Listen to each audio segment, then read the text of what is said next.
Mir Hamza, okay जनाब मीर हमजा के stats अगर प्लीज मीर हमजा की नंबर कहानी बताइए। ये मीर हमजा की अगर आप शादिया विकेटें देखो तो इतनी ज्यादा नहीं है, ठीक है, लेकिन इकोनॉमी क्या है, but the way Mir Hamza ने बॉलिंग की है, इससे पहले वाले मैच में बाबर को नियरली 2 बार उन्होंने आउट किया, ठीक है, वो नहीं हो सके, एलबीबी नहीं हुए।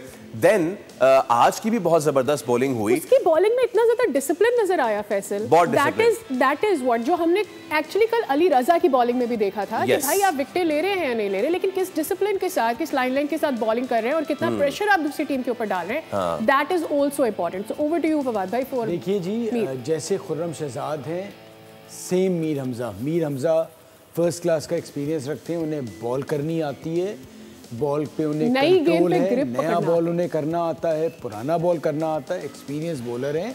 आप हमारी ये गलत फहमी है कि हम समझते हैं T20 में 140 प्लस को क्या करोगे अगर उसका बॉल का कंट्रोल नहीं है, तो ये उनकी क्वालिटी है। इसीलिए बहुत देर बाद उन्हें सही मायनों में T20 में खिलाया जा रहा है और उन जैसे बॉलर को लंबा खिलाना चाहिए और बड़ा फायदा रहता है। इन कंडीशन में तो वो रन ही नहीं देते और आउट भी कर देते नहीं बॉल। लेकिन तनवीर भाई हम इतना टाइम जाया कर देते हैं ना खिलाने वाले किसी भी एक पेसर की life already playing life limited होती है, क्योंकि जिस रनअप के साथ वो आता है फिर उसकी shoulder and injuries and so on, और फिर ओवरऑल पाकिस्तान का जो वार्म वेदर है वो भी बहुत एड अप करता है सिचुएशन में। देखिए, लेकिन हम ज्यादा टाइम तो बिठा कर जाया कर देते हैं। देखिए हमारी जो पेसर की लाइफ होती है, किसने बोला 2 साल की होती है, 3 साल की होती है, 4 साल की होती है, 2-3 साल।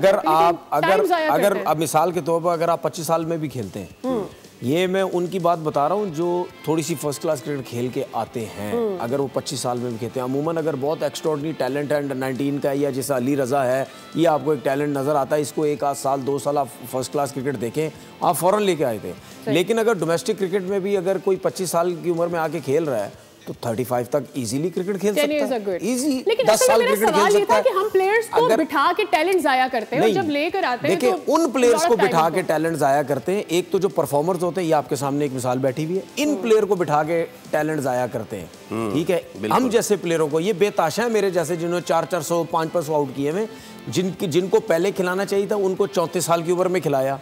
तो 34 साल की उम्र में अगर आप बंदे को लेके आ रहे हैं, 13 साल घुटने वैसे ही मुक चुके हैं फर्स्ट क्लास में 500 आउट करके, तो फिर आप उससे क्या एक्सपेक्ट करते हैं कि ये यहाँ पे आके जो है वो आपको करके देगा। उसके बावजूद भी हमारे जैसा बंदा खेला, हमने फिर भी वहाँ कुछ ना कुछ किया। इसीलिए कहते हैं कि जब डोमेस्टिक क्रिकेट में कोई ऐसा लड़का है जो 19 साल का है, 20 साल का है, 21 साल का है, अगर उसके पास एक पेस अच्छा है, अगर आप समझते हैं ये इंटरनेशनल क्रिकेट खेल सकता है, तो उसको 2 साल कम से कम आपको उसको देखिए। 2 साल का मतलब पता है क्या है? 2 साल का मतलब ये है कि आपने कम से कम 2 साल के अंदर कुछ नहीं तो कुछ नहीं, आपने तकरीबन 50-60 विकेटें ली हैं। अगर मैं एक सीजन की 30 विकेटें भी लगा रहा हूं तो आपने 60 विकेटें ले ली 2 साल के अंदर। तो वो 60 विकेटें जो, ये मैं उसकी बात कर रहा हूँ जो रियल एक अच्छा तगड़ा पेस है, ठीक है, टैलेंट है, अगर वो 60 विकेटें भी लेता है ना और आप उसको खिलाना चाहते हैं, तो वो 60 विकेटों में कुछ ना कुछ सीख गया होगा कि यार मेरी जगह क्या है, मेरा एटीट्यूड क्या होना चाहिए। इसी तरीके से बैट्समैन होते हैं, लेकिन हमारा सिस्टम बहुत उल्टा है, बहुत उल्टा है। सब्सक्राइब करें और बेल दबाएं ताकि कोई खबर रह न जाए।